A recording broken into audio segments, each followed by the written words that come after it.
All of us, to some degree, we live as if we are the most important person in the world. All of us, to some degree, we live as the most important person in the world. Most of what can frustrate us is when someone doesn't feel our sense of urgency for what's important to us. I'll give you a couple of examples. When you are running late somewhere and you're upset at the person driving slow in the fast lane. Anybody been there before? It's okay, it's good for you. It's good for your heart to admit it. We're upset at the person driving slow in the fast lane. We don't focus on us being late and what we could have done to not be late, but we're frustrated at the other people that are making us more late. Like, you need to get out of my way. I've got places to go. I've got to be at this meeting. When you're walking behind someone slow at the grocery store. Y'all know what I'm talking about? The browsers. The ones that they don't even put anything in their basket. I think they go to H-E-B just to walk around. I have to rush home. I've got to get home. I've got to do all these things. I've got an important life that I'm living. Get out of my way. When I was a young man in my early teens, my neighbor across the street from us is an old cowboy. He's still alive, but I don't live there anymore. His name was Jim Pagonis. He was a farrier. If you don't know what that is, he would shoe horses and trim their feet. And as any good old cowboy does, the old cowboys have a way of getting young people to work for them for free. It's just a reality. If you have anybody that's in the farming or ranching or any kind of agriculture, like, you're going to work for free. You're not even allowed to ask questions like, do I get paid for this? You don't get to ask that. You just do the job. And this guy, he was even older when I was a young man, drove this old 80s model diesel Ford truck with a big box on the bed of it that had to slide out with all of his horseshoe and equipment. And this truck did not ever, I'm telling you, never reached over 50 miles per hour. Ever. Never went over 50 miles an hour. We would be driving to the other side of town on the interstate, and this man, Mr. Jim, the kindest, sweetest man in the world, 50 miles an hour on the interstate. And people would get so mad at him.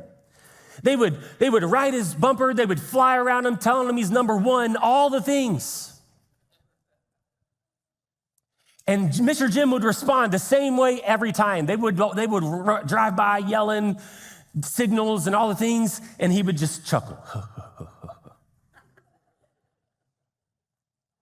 He didn't care. He was like, who cares? Like, you need to go somewhere. Your life is not more important than mine. He lived with this mentality that it would frustrate me today, but I enjoyed it as a young person. It seems insignificant on the surface, but the reality is that all of this gives us insight. It's this fast-paced life where everything that is in front of us is the most important. It is a microcosm of what we really believe on the inside about our own lives. What we really believe deep down about our own lives is that we live as if we are the center of our own universe.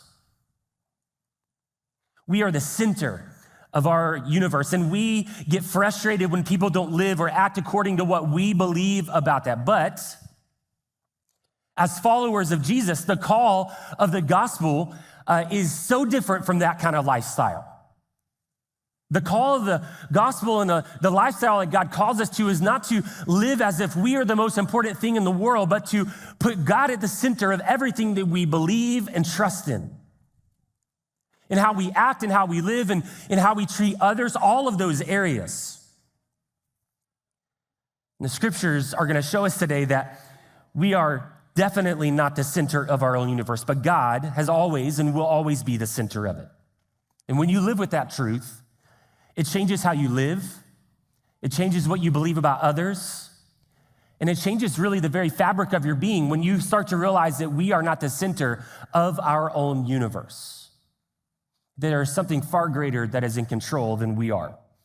Now, I want to give a little recap of last week and look towards where we are headed, because we are talking through, in this series called Truth, we're talking through what it means to have a biblical worldview and what a secular worldview is. and a disclaimer here is that this is not all-inclusive. This is kind of scratching the surface on worldview, but it will give you a basic understanding of what it means to live with a biblical worldview. And so I want to put the secular worldview up first. These are important for us to grasp because it will make sense of the world that is around us. The secular worldview says that, number one, the foundation is that there is no God. There is no God. And if there is no God, then we are the center of our own universe. The third thing is that the highest form of love is eros love. This word is where we get the word erotic from. The fourth is that sexual fulfillment is the key to human flourishing. And then fifth, freedom to express our sexual desires is a basic human right. This is the secular worldview. And I think we are having this shoved in our faces from every area and every angle in our culture currently. We are seeing this become the norm, like pursuing of desires is the highest form of love and care. But what does a biblical worldview look like? Which contrasts this very differently from the secular. The biblical worldview first starts off with that there is a God. Secondly, that God is the center of the universe. Third, is that the highest form of love is agape love. It is a sacrificial love that would die for someone else. It's the love of God that he has placed inside of us at the moment of salvation. Fourth is that the love of God is the key to human flourishing. And then fifth, submitting our desires to the will of God is central to Christian worship. All of these build on each other because last week we talked about if you don't believe that there is a God, or if you believe that there is a God, then it changes the rest of the worldview. If you say there's no God and you really believe that there's no God, then you answer to no one. There is no more responsibility on your part other than just simply living your life and treating your desires as God in your life. And so we're going to talk through number 2 today, that we are the center of the universe, or God is the center of the universe. We're going to look at the book of Job, chapter 38, if you have your Bibles. Job, chapter 38. Starting in a pretty unique place, because Job is one of those stories in the Bible that we all need to know and read and study, but many times we hear it and we're like, I don't like that story. I don't want to suffer. I don't want to be brought through so many seasons of pain and torment and struggle. Let's look at chapter 38, verse 4. This is what the Word of God says. Where were you? Where were you when I laid the foundation of the earth? Tell me if you have understanding. Where were you when I laid the foundation of the earth? Tell me if you have understanding. And now, Job, if you know the story, has faced some incredibly challenging moments in his life. He's lost most of his family. He's lost all of his wealth, all of his influence, pain, sorrow, death, the struggle, the real struggles of life. Like this is a really, really hard life. I don't know if you've had a bad year or not. And this is not to discredit your pain or what you're walking through, but I can probably guarantee you that Job's life was a lot worse than where yours is right now. He has gone through it in pain and sorrow. And then Job, what makes it harder, he's not been suffering because of his sin, because of his disobedience towards God. No, he's suffering because of his righteousness. Now, we would understand it, right? If we knew that Job was suffering because he was disobedient to God and he had turned his back on God, like that makes sense in our mind. But Job is suffering for his righteousness and his honoring to God. And not only that, Job has some pretty horrible friends. Instead of his friends gathering around him and comforting him and encouraging him and just being with him, they start to tell him, like, listen, Job, God wouldn't do this unless you had something unconfessed in your life or some kind of sin. Like you've done something to anger God. You know, one of the joys of being a pastor, and it's going to sound weird to many of you, and I don't mean it insincere, I really mean this. One of the joys is walking with families through the end of someone's life. And early on in my ministry, I was really nervous for those moments because I felt like I needed to say something that was going to make everybody feel better. But the longer that I do this, it's not saying something that makes people feel better. It's just being with them that makes them feel better. And Job's friends didn't understand this. They're telling him, you've done something wrong. Like you've totally missed it. Imagine losing most of your family, losing your wealth and your influence, and then your friends show up and they're like, you've done all this wrong stuff. He's down in the dumps. Towards the end of his story, Job lays out some questions to God. Why is this happening to me? What have I done? Have I ever denied you, or have I ever done you wrong? Now, to us, it seems like valid questions. Like, God, I have not done anything wrong. I'm suffering, I'm in pain, I'm in sorrow, and I don't understand what is going on. Like, man, God, what is it? Now, this is not to discourage us lamenting pain and sorrow, but God had a purpose. God had a purpose for Job's suffering. Part of that purpose was to show and to reveal to Satan what his future really looked like. Part of his suffering was to show Satan that there is nothing that you can do to snatch my people out of my hands. That's a perspective shift for us, isn't it? Because we see suffering as like, I've done something wrong, and why do I deserve this? And many times God is doing something on the back end of it that we don't see or we don't understand.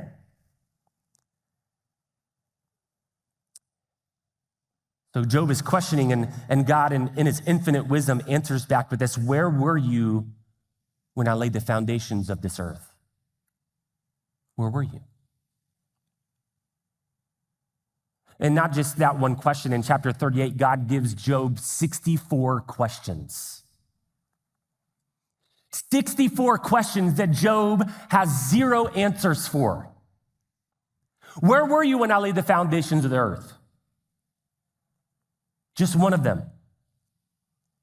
Now, I don't know if you've ever had a test that you felt like that you were prepared for, that you showed up to your class and you realized that you were not prepared for. Anybody had that situation before?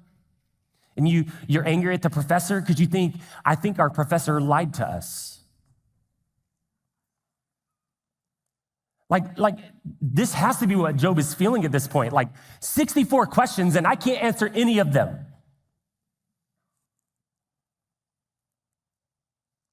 And we obviously don't have time to go through all of the questions that God gives to Job, but I do encourage you to study the chapter, but it is a reality check for us. Because it would seem that God just simply answering Job, here is why you are suffering, would make more sense. But he provides them with questions. Where were you when I laid the foundations of the earth? This should be a sobering question for all of us. A sobering question because we, in our humanity, we live with so much pride. We live with pride. We don't talk about it enough. We don't mention it enough, but we live with pride. We oftentimes don't even see it. We're so blinded by it. Years ago, there was a hilarious commercial campaign by Holiday Inn Express. I don't know if you remember this, but there was a surgeon doing a surgery on somebody in an operating room. And they found out this isn't the normal guy. And they said, well, like, who are you? He goes, well, I'm not a doctor, but I did stay in a Holiday Inn Express last night. Like that's a picture of what it's like when we start to question God, like, God, where are you? What are you doing? Like, I don't understand this. Why do we ask those questions? Is because many times we think that we know better than what God has in store for us. We know better than what God would lead us to or walk us through. And we can sometimes live as if we deserve the life that we have, or we even deserve the life that we want. It is all centered around the idea of self. Self. I want to show you this morning a couple of new frameworks. You're welcome to take pictures of these. These come from Pastor Pete Hughes at King's Cross Church in London. Show the first one. This is the kingdom framework.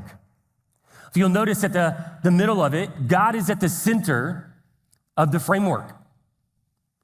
Everything that happens in this life is surrounded by and centered on God. Remember last week we talked about the foundation of the world. We believe that there is a God, and if we believe there's a God, then we believe that there is a creator and a sustainer of all things, and it is God who brought creation.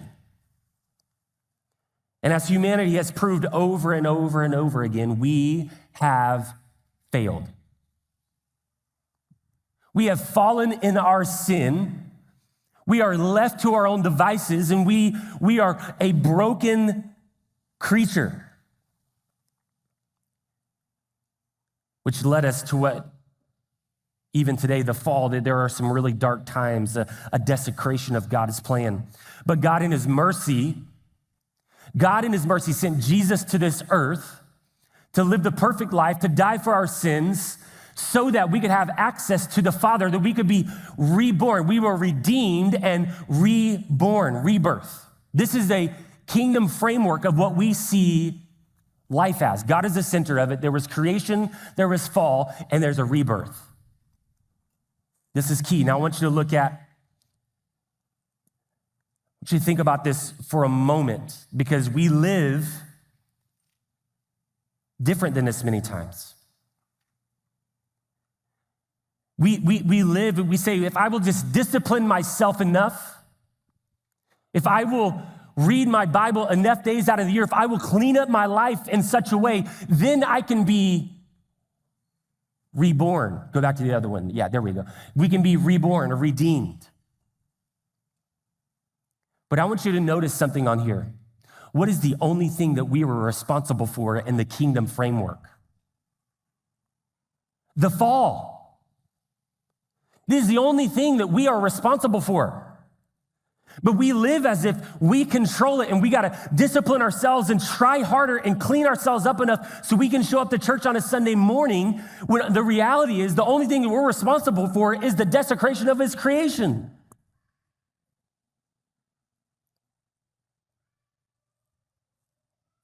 This is the story of the Bible. This is the story of humanity, of God's creation. He is at the center, but the enemy is crafty. Because you're going to hear some terms here in a moment that you're going to recognize from either history books or some kind of college class that you took. But let's look at the secular framework. You have the Golden Age. The Golden Age. The Golden Age comes from Greek mythology, where it would say that humanity was at its highest point. At its peak. Now, I don't know about you, but if I think back to the best times of my life, there's still plenty of brokenness all around me. It's a pretty bleak framework and viewpoint, isn't it? Like the Golden Age is like, hey, everything's great. We were at our peak, but it was religion that kind of brought us down into the dark ages, because religion is like this. You'll hear this in a secular viewpoint. Religion has done more harm in the world than good in the world. How many's heard that before? It's wrong, but you'll hear it. Has there been things in our history of the Christian religion that have been awful and dark? Absolutely. We have to talk through those. We have to address them. But religion has brought far more good than it has bad. In fact, the way that we learn today, the idea of hospitals, the idea of feeding programs, all of this was birthed out of the church. And so they say religion brought us down into what is called the Dark Ages. Now, the Dark Ages, this is the time that Rome fell, Europe broke apart, economies were in distress. hence the name Dark Ages. But then there was a Renaissance. By the way, the Europeans say this word way better than us. They call it the Renaissance. It just sounds better. I feel like I'm smarter. If you look at the Renaissance. Interestingly enough, though, this word comes from the French, which means, connect the dots here, which means rebirth. So it is the Renaissance that rebirths us, and we get to this idea of the Enlightenment. The Enlightenment is where we start to see thought and reason take over belief in God. We start to see the idea of self. It becomes more prevalent. That no longer do we see ourselves as a group of people belonging to a larger group, but we now see ourselves as the individual. All the way to now. And what do we see? The idea of self being the most important feature. The idea of self. So how do we recognize these frameworks in our world?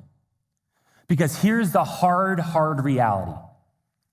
There are churches all across America and all across our globe that sound like they're a part of the kingdom framework, but they're using secular ideas, and they've bought into the idea of the secular world, and they've coded it in religious language, and now they say, this is the way. So how do we recognize? This is important. There are churches in our community that will tell you things that are different from what the kingdom of God says and what the scriptures say, all in the name of love. So, how do we recognize the difference? Pastor Pete Hughes at KXC says it this way: if it doesn't mention the cross, it's not the kingdom. What does that mean for you? If it doesn't mention Jesus dying on a cross for you, and if it doesn't mention you carrying your cross and denying yourself, it's not the kingdom. Now listen, I'm not like hellfire and brimstone preacher, but we have way too many churches in America that just want people to feel good when they leave on a Sunday morning. My goal is not for you to leave here and feel bad, like I'm the worst Christian in the world. Like that's not my goal. But the reality is, what the scriptures call us to, most of it, is to die to ourselves and our desires. To center your life around the person and the work of Jesus. To follow his call and not your plans and your dreams. The kingdom framework is centered around God. The secular framework is centered around the self. But notice on these two that the kingdom framework, God is at the center. This should be the life of the believer.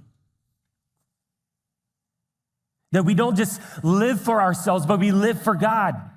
That the world doesn't revolve around us, but it revolves around the creator and the sustainer of all things. He is at the center. But the secular framework, self is at the center, a God unto themselves. In the secular viewpoint, they have what they call autonomy. Autonomy. This is really interesting. This is a combination of two words, auto meaning self, and nomos meaning governance. That if you live the secular framework, that you are a self-governing body. That you make decisions for your own self, for your own life, and you don't have to worry about what anybody else thinks about you or does or communicates to you because you are self-governing. This is central to secularism. This is why you hear people say they want autonomy with their bodies. They want to self-govern their bodies. This is the secular viewpoint. My body, my choice. And this autonomy drives people to killing babies all in the name of self.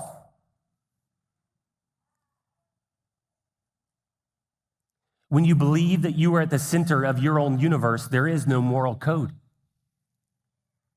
There is no more stopping point because you answer to no one.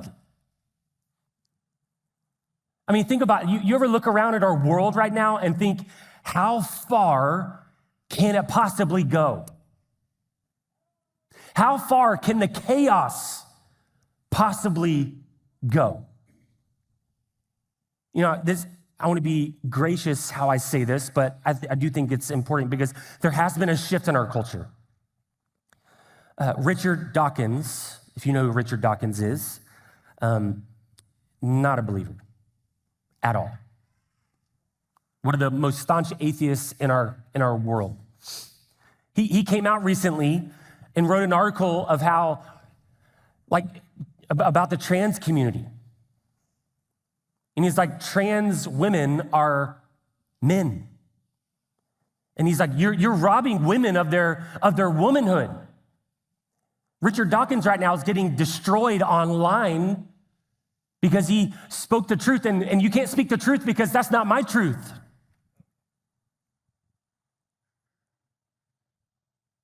How far will it go? In culture, the only logical step is more, farther, darker. Why? Because there's nothing to answer to.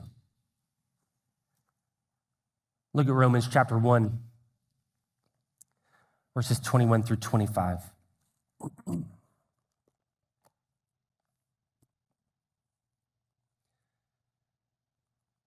Paul says this, for although they knew God, they did not honor him as God or give thanks to him. But they became futile in their thinking, and their foolish hearts were darkened. Claiming to be wise, they became fools.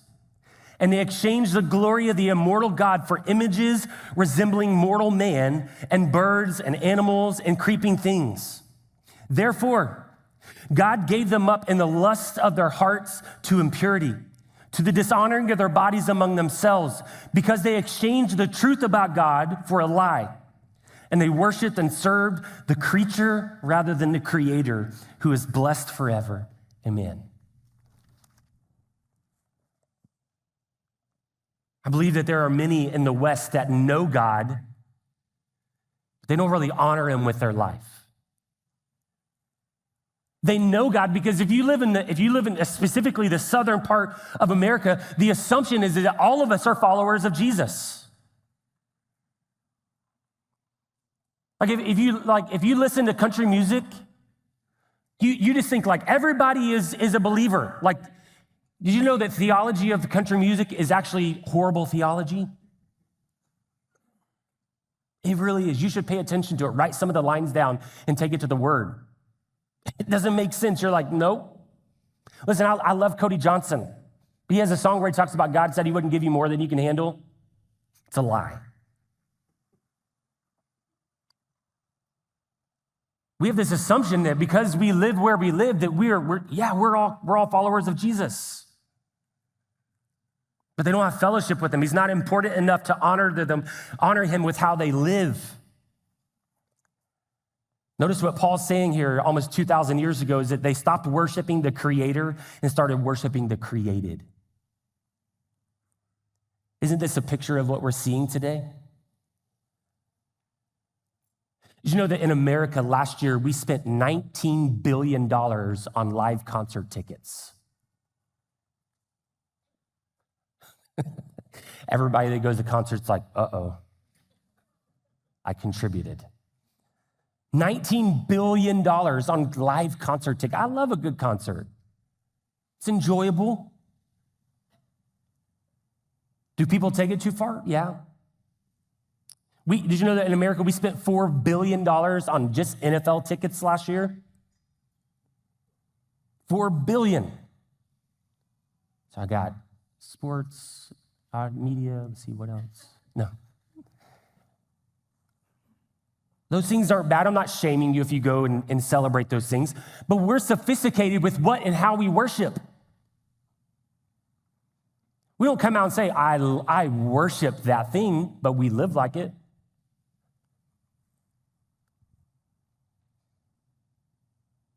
We worship created things far more than we worship the Creator. And Paul's warning should be a wake-up call to all of us. It says, I do not want to be known as somebody that worship the created more than the Creator. That's idol worship. I want my life to honor God in all ways and all things. Let's look back at Job chapter 38. We'll finish here. Verse 25 and 26. Among the questions that God is giving to Job, look what he says here. Verse 25, who has a cleft channel for the torrents of rain and a way for the thunderbolt, for the rain and for the lightning. Verse 26, to bring rain on a land where there is no man, on the desert which there is no man. Kind of some interesting language. Who has a cleft channel? What God is saying, who opens up the heavens and brings rain on the earth where there's not even a man? Who does that? God does. Not humanity. I know we have some conspiracy people in our area, not cloud seeding, just seeing where y'all are. Who brings it? God does. What he is doing, God is showing Job his omnipotence, his power, his strength, his might. And he's like, where were you when I created the earth? You weren't there. How does rain open up from the heavens and fill the earth, even in places where there's no man, but the plants need it? It's not you, Job. It's me, God. In 64 questions, he asks him and reminds him that you are not in a demeaning way. I tried to combine the words and it wasn't working. Not in a demeaning way. But he's saying you're a grid of sand, a speck of dust in the earth of the whole thing. I created everything that you see and you know. I'm the all-powerful one. And you think that the world revolves around you? See, we can take this as mean or hurtful or harmful and like, well, the God just sounds so angry and mean. Or we can say, look at the creator of the universe that is so strong, so mighty, so powerful, yet he has us, his creation, in his mind. He knows the number of hair on your head. He knows everything about your life. He knows all your failures, your mistakes, your past, your future, yet he's still madly in love with you. That's the creator. That is the God that we center our lives on. But we live in such a way that we think we're the only ones around, but it's so far from the truth. You know, I heard it described this way, is that on one side of town, a farmer is praying for rain to water the crops. But on the other side of town, there's a contractor praying that the rain holds off so he can finish his job. Who wins? Think about it for a moment. We treat God as this like vending machine where it's like, if I pray for rain, it's going to happen. But what if somebody else is praying for rain not to happen? Who's in charge?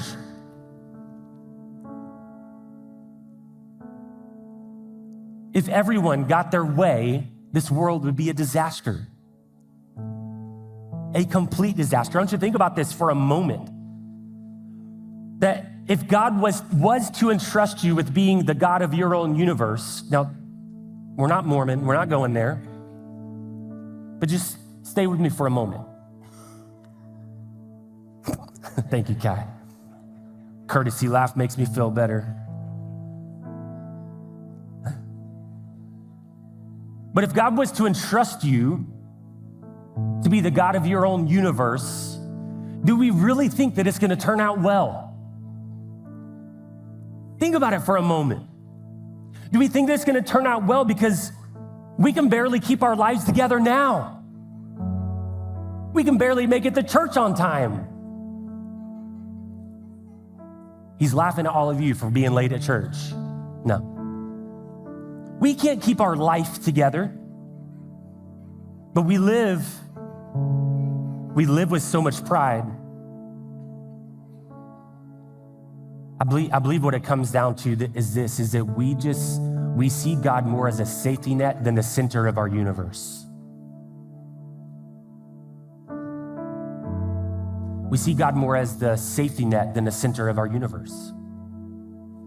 I'm going to live my life in such a way that I'm the center of my own universe. And if it doesn't work, then God will catch us. Like I'm gonna shape everything and move everything and control everything. And if I get everything right, then great. But if everything kind of crumbles and falls, then God will catch me. Church, that is a secular framework and viewpoint.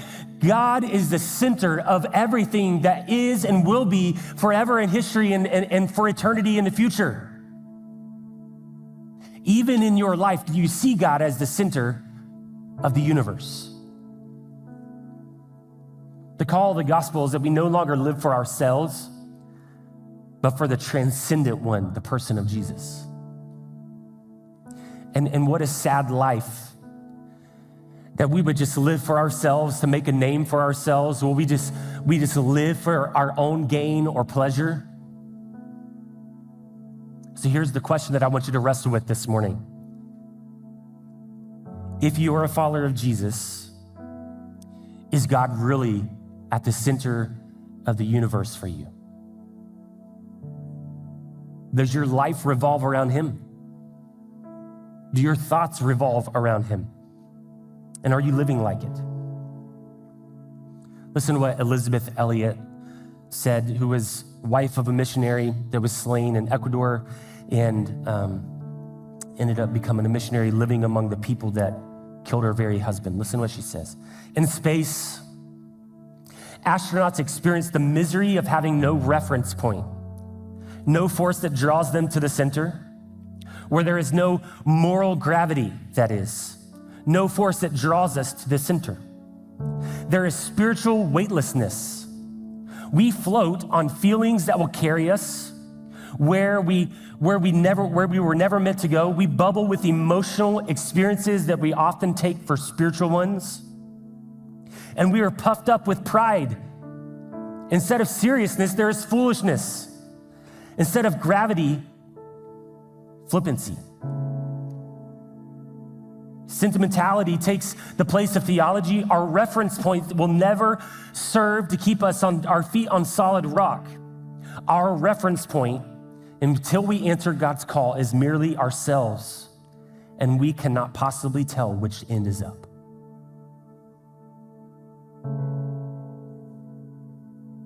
Until God becomes central to our lives, we'll keep floundering. We'll keep chasing emotional experiences. We'll keep having this nagging hole in our hearts that something is missing until we put God on the rightful throne of our hearts. It says, God, you are the very center of my life and the very center of my world. I want you to bow your heads with me this morning.